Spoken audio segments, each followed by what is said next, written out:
Ready start. श्रीमान, जहां तक मैं समझता हूं, यह बजट हमारी अखिल भारतीय राष्ट्रीय कांग्रेस आई की जो परंपरागत नीतियां रही है उसकी मर्यादा के अनुरूप है। यह बजट भारत की महान जनता की आवश्यकता भावना और उनकी आकांक्षाओं के अनुरूप है। यह बजट छठी पंचवर्षीय योजना के प्रारूप के अनुसार बनाया गया है। यह बजट समाजवाद की दिशा में एक महत्वपूर्ण कदम है। यह बजट आर्थिक निराशा के बदले में वृद्धि की एक किरण है। यह बजट विश्व की सबसे अधिक लोकप्रिय नेता श्रीमती इंदिरा गांधी के नेतृत्व में भारत के लिए आकाशदीप है।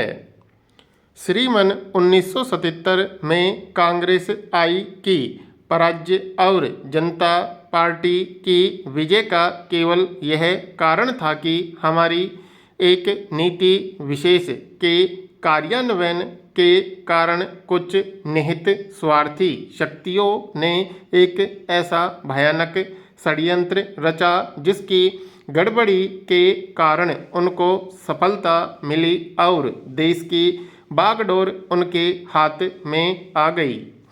श्रीमान, जनता पार्टी के स्वार्थपूर्ण यथास्थितिवादी प्रतिक्रियावादी और अदूरदर्शिता की नीति के कारण भारत का राजनीतिक सामाजिक और आर्थिक स्वरूप नष्ट हो गया। सन 1990 में कांग्रेस आई पुनः भारी बहुमत से सत्ता में आई। भारत की महान जनता ने इस बात का विशेष निर्णय लिया कि श्रीमती इंदिरा गांधी ही अकेली ऐसी नेता हैं जिनके नेतृत्व में भारत की आत्मनिर्भरता, भारत का विकास और भारत की प्रगति संभव है।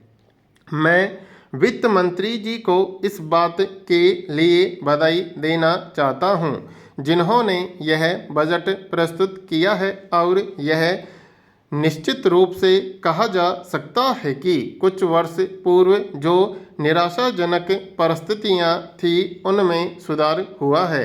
श्रीमान, प्रस्तुत बजट में राष्ट्रीय उत्पादन में वृद्धि, अर्थव्यवस्था में स्थिरता और वृद्धि, बिजली, कोयला, लोहा और सीमेंट के उत्पादन में वृद्धि, कृषि और औद्योगिक उत्पादन के क्षेत्र में विकास, कीमतों पर नियंत्रण, मुद्रास्फीति पर नियंत्रण, काले धन को निकालने का प्रयास, 20 सूत्री कार्यक्रम को कानूनी रूप देने का प्रयास, कारोबार के क्षेत्र और बैंकों की सेवाओं का विस्तार, तेल और प्राकृतिक गैस की खोज की नवीन योजनाओं की ओर विशेष रूप से ध्यान दिया गया है।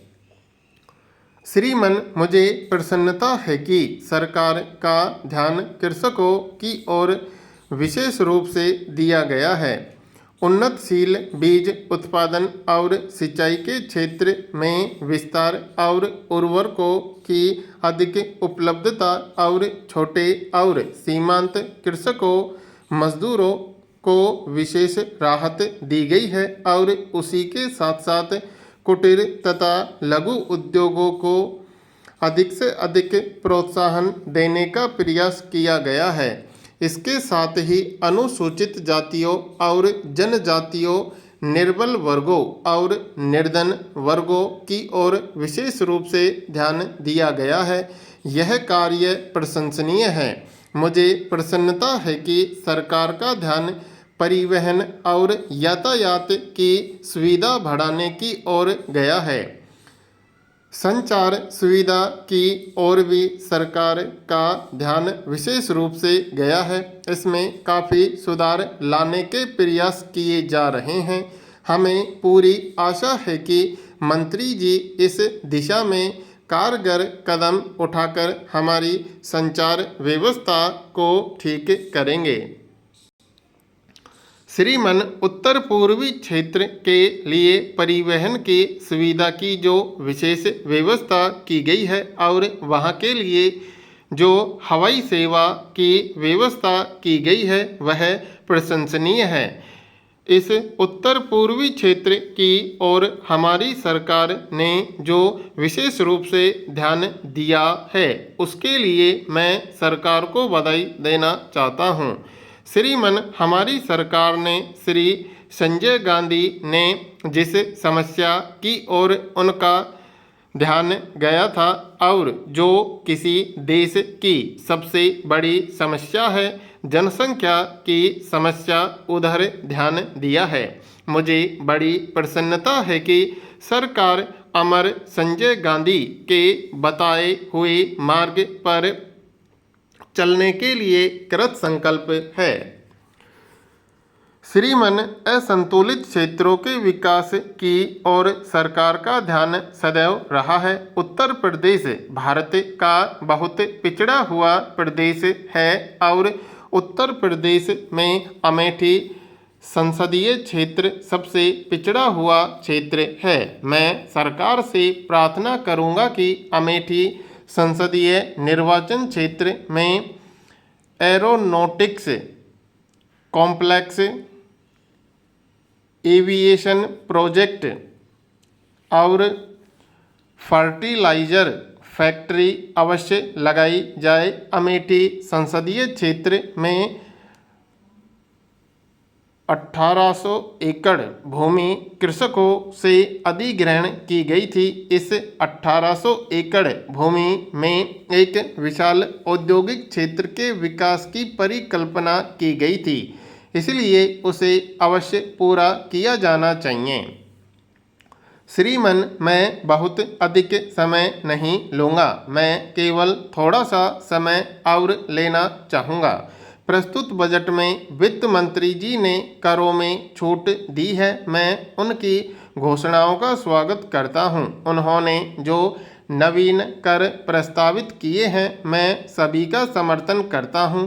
बजट में जो एक बड़ा घाटा दिखाया गया है उस घाटे को किस तरह से पूरा किया जाए इसके संबंध में भी मैं अपने विचार प्रकट करना अपना नैतिक कर्तव्य समझता हूँ। श्रीमान, जब हम समाजवाद की कल्पना करते हैं तो हमारे मस्तिष्क में एक चित्र बनता है कि जिसमें इस देश के प्रत्येक परिवार के पास एक निश्चित सीमा की संपत्ति हो और उसकी एक निश्चित आमदनी हो। मुझे इस बात की प्रसन्नता है कि इस बात को दृष्टि में रखते हुए हमारी लोकप्रिय सरकार द्वारा पिछले दिनों भूमि सीमा संशोधन विधेयक विधानसभाओं में पारित किया गया और इसके द्वारा इस बात की व्यवस्था की गई कि अतिरिक्त भूमि को हरिजनों में और भूमिहीनों में बांटा गया। श्रीमान, इसमें दो लाभ हुए।